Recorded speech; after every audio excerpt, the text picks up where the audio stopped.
Dan pemirsa, kami akan menghubungi narasumber terkait kesiapan sekolah menghadapi pembelajaran tatap muka 100% melalui saluran video call.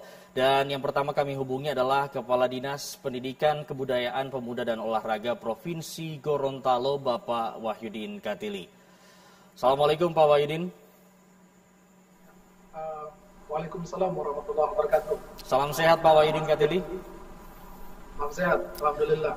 Baik Pak, saya langsung saja dengan pertanyaan bagaimana menurut Pak Wahyudin atau menanggapi surat keputusan bersama Menteri mengenai pembelajaran tatap muka 100% Pak? Alhamdulillah, sebenarnya SKB 4 Menteri ini bukan SKB 100% ya. Jadi kita mungkin harus sedikit meluruskan persepsi tersebut. SKB ini adalah terkait dengan proses untuk pengaturan pembelajaran tatap muka di masa pandemi COVID peralihan ini.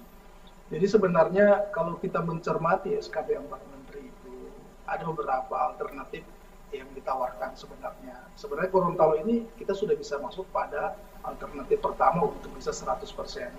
Tapi kalau kita melihat kembali detail yang tertuang dalam SKB tersebut, itu disampaikan sebenarnya 100% itu dengan persyaratan yang pertama, dosis vaksinasi dosis 2 untuk GTK itu harus bisa mencapai 80% untuk dosis 2. Kemudian alhamdulillah sebenarnya kita Gorontalo GTK SMA SMK itu sudah mencapai kurang lebih 94%. Tapi itu baru dosis 1, berbeda dengan dosis 2. Kita melihat lagi persyaratan selanjutnya adalah siswa sudah harus mencapai 90% untuk dosis 2 vaksinasi. Nah, kita di SMA SMK itu belum mencapai sampai dengan 60 sampai dengan 70%. Nah, untuk yang berikut ada persyaratan tambahan lagi. Kita harus bisa mencapai dosis 2 untuk lansia yang ada di sekitar kita. Harus mencapai dosis 2, 50%. Nah, kita di Provinsi Gorontalo secara keseluruhan, saya melihat dashboard data kita di KPCPEN, itu kita belum mencapai sampai dengan 30%. Nah, ini pertimbangan-pertimbangan kita harus lebih cermat lagi melihat hal ini, karena terus terang saja sekarang ini pemerintah pusat juga sebenarnya mencermati bahwa Omikron sedang berkembang. Kita harus lebih hati-hati, tapi bukan berarti kami tidak melangkah lebih maju.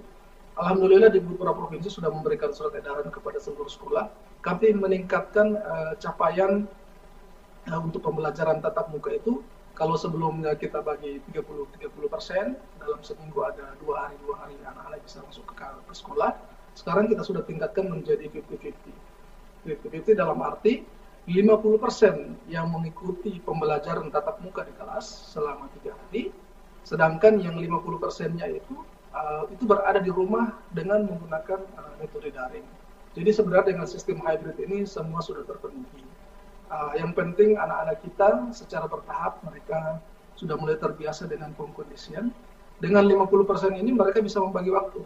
Senin ada di sekolah, Selasa di rumah, Rabu di sekolah, Kamis di rumah, Jumat di sekolah, Sabtu di rumah. Nah, ini merupakan cara yang efektif untuk mulai membiasakan mereka berada di lingkungan pembelajaran. Nah, sebenarnya juga hal yang berikutnya kita juga perlu mencermati bahwa sebenarnya tahapan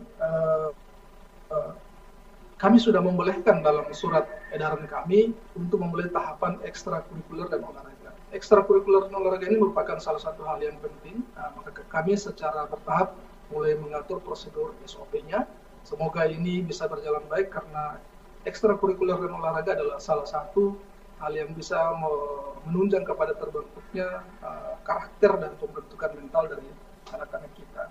Kemudian kami juga saat ini kami menggunakan masa-masa ini, transisi ini, sepenuhnya untuk melakukan penguatan-penguatan.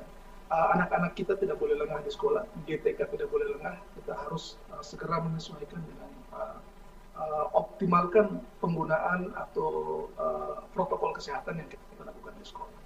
Mungkin ini kan.